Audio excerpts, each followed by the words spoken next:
Hello and welcome to this final video lecture on the Greek and Persian Wars. This lecture picks up with the stunning Greek victory at Salamis, but while the Battle of Salamis was a decisive defeat for the Persian navy, we do have to remember that the Persians still retain a formidable army that is occupying Athens and most of the Attic Peninsula. It is still a very dangerous situation for the Greeks, and initially, despite watching this crushing defeat of his navy, Xerxes does not want to face the new strategic reality that he has lost naval dominance, and this has jeopardized the entire Persian invasion. He calls a meeting of his advisors to figure out what to do next, and Xerxes actually orders his military engineers to begin building a causeway from the Attic Peninsula here to the island of Salamis here. He wants to connect the two and march his army onto Salamis and kill everybody on the island.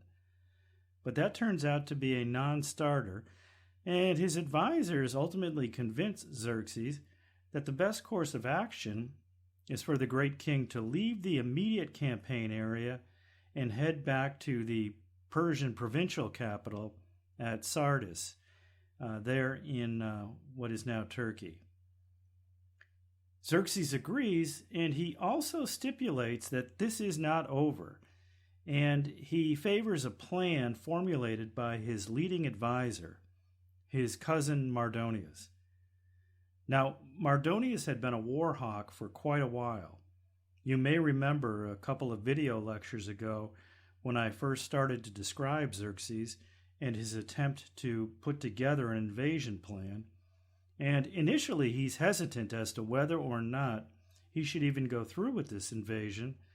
And then he's convinced by his cousin Mardonius to invade Greece and punish the Athenians.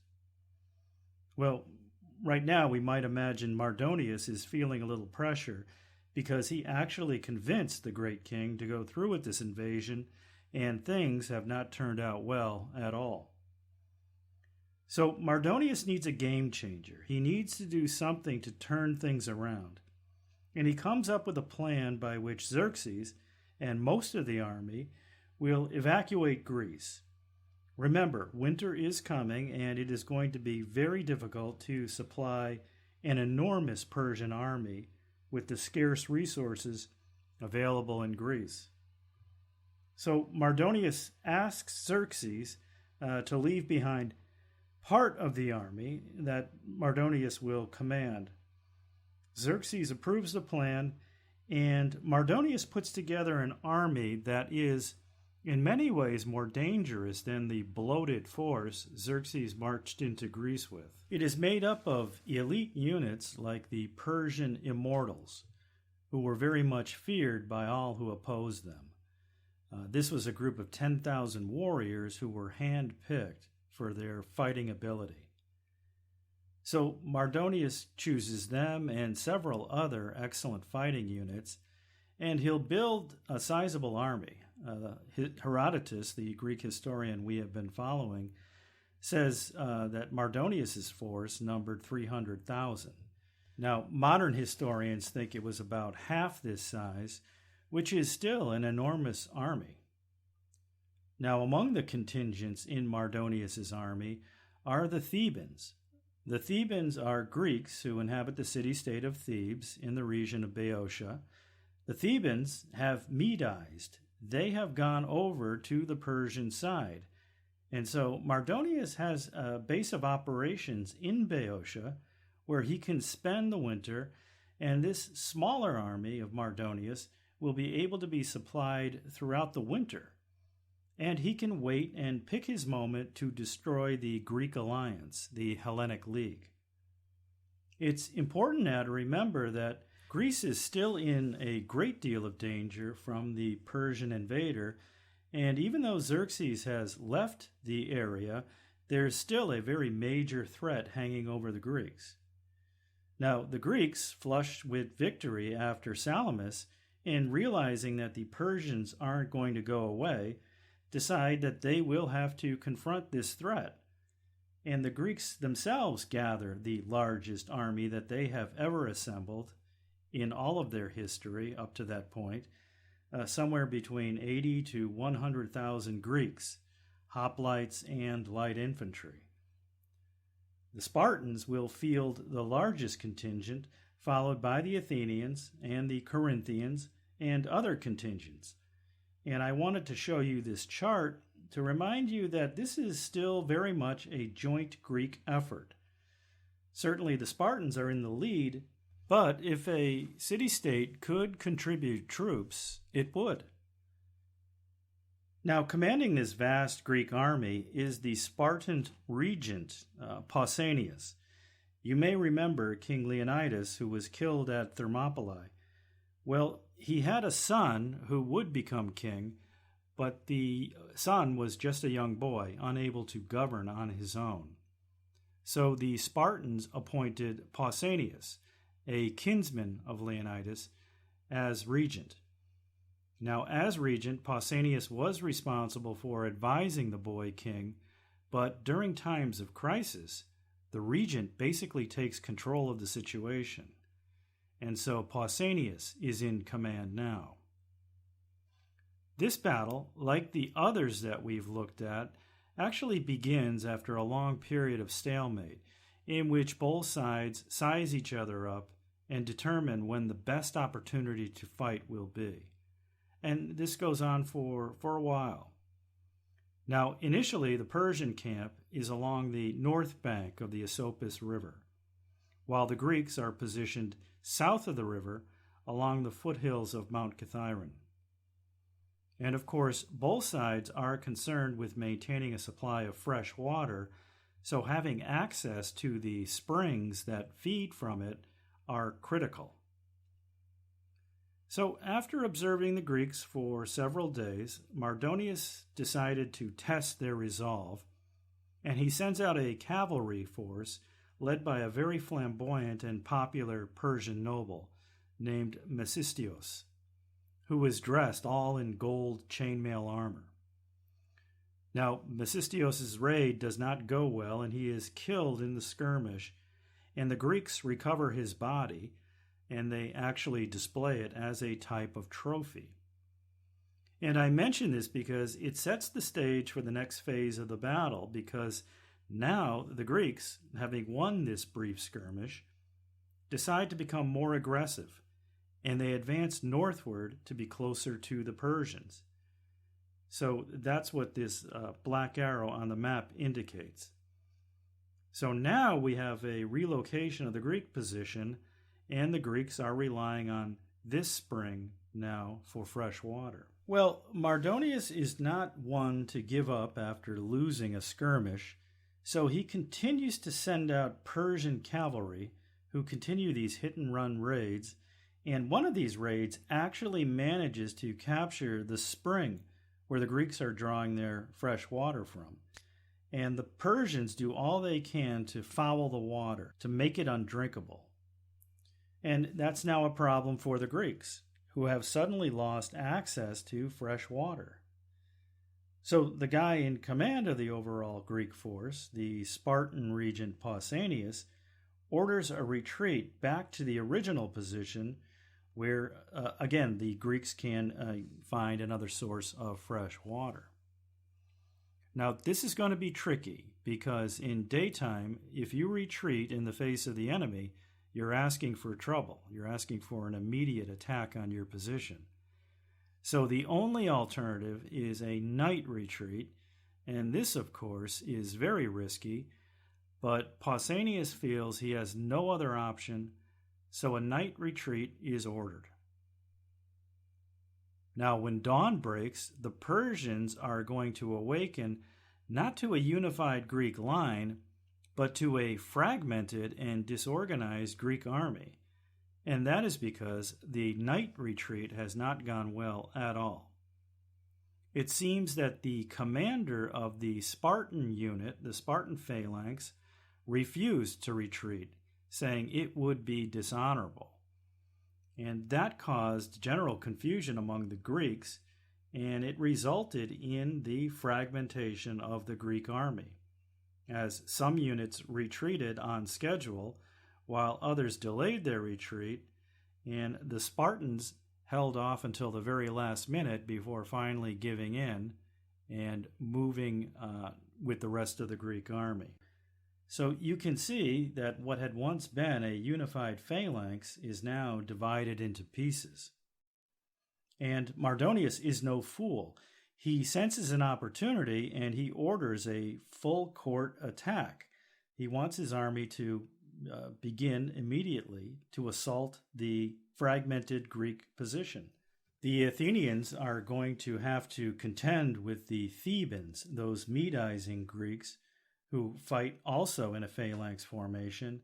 So this part of the battle turns into a hoplite battle between the two sets of Greeks, and it's basically a slugfest and turns into a stalemate. For much of the battle, the other Greeks are going to be assaulted by the Persian units along with their allies. They're going to barely hang on, but it will be the Spartans who will bear the brunt of the fighting, as Mardonius knows that if he breaks the Spartans, he will have achieved the victory he has been looking for, and he will have all the glory he could ever dream of. So it is a full court press against the Spartans. And the Spartans, even though they are the most formidable warriors in all of Greece, they are hard-pressed to hang on. And the battle actually comes to a head when Mardonius, sensing that it is the decisive moment, jumps on his horse and, accompanied by his personal bodyguard, joins the fray. And in this painting, you see him located right here. And, of course, this is a big mistake, as Mardonius is very conspicuous in his elaborate armor. And he and his horse become a target, and during the fray, he is knocked from his horse and killed. And this is a big deal, as you might imagine, because in ancient times, when your leader goes down right in front of you, morale is shattered, and that's exactly what happens to the Persians. They lose momentum and then ultimately begin to flee from the battlefield. So with the Greek victory at Plataea, the Persians are vanquished and Greece is free. And Herodotus, in his description of the aftermath of the battle, really does shape an image of the Greeks as civilized and the Persians as barbarians in the way that we understand the word today. In brief, he has two instances, both regarding Pausanias. In the first, a Greek warrior comes up to Pausanias to congratulate him on the victory, but then suggests that they find Mardonius's body and then impale it on a stick and let it rot in the sun. And the Greek reminds Pausanias that that is exactly what the Persians did to the body of Leonidas at Thermopylae. And indeed, Xerxes did have Leonidas's body decapitated, and he stuck the head on a stake.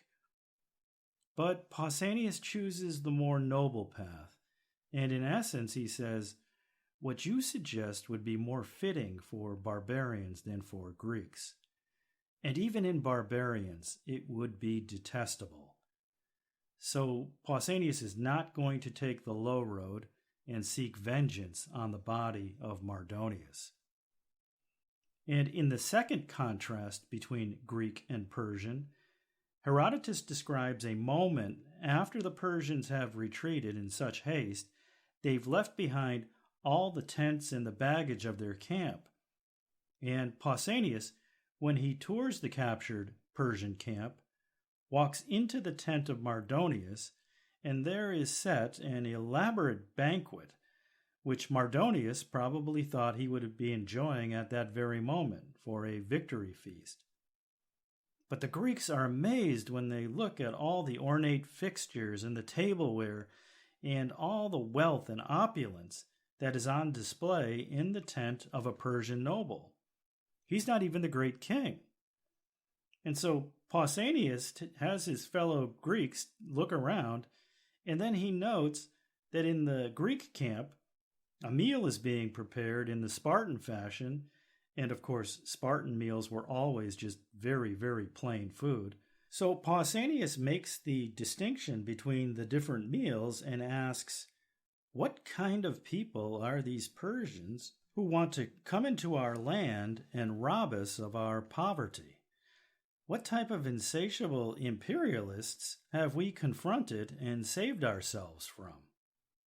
So, very striking contrast between the decadent imperialistic Persians and the humble patriotic Greeks. And this is the picture that Herodotus presents. Now, the action is not quite over because while all the drama was taking place on mainland Greece at Plataea, another Greek force was sailing into Persian territory.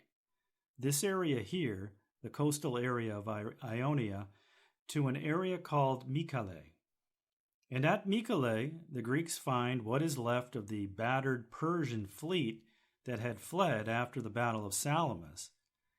And they attack this Persian force by beaching their triremes, and the hoplites on board each trireme gets out, forms up into a phalanx, and they begin attacking the Persian camp. And ultimately, the Persians are totally destroyed. Their ships are set on fire. And the Greeks, for the first time, have now gone on the offensive into Persian-held territory. So this is a big deal and leads to the question by the Greeks, what should we do next? And you better believe that these victories at Salamis, at Plataea, at Mycale, the Greeks are feeling supremely self-confident and are thinking that they are every bit superior to the Persians. And this assertive self-confidence will set up a golden age back in mainland Greece, certainly in Athens, in which the self-confidence will spill over into one of the most creative ages in the history of the world.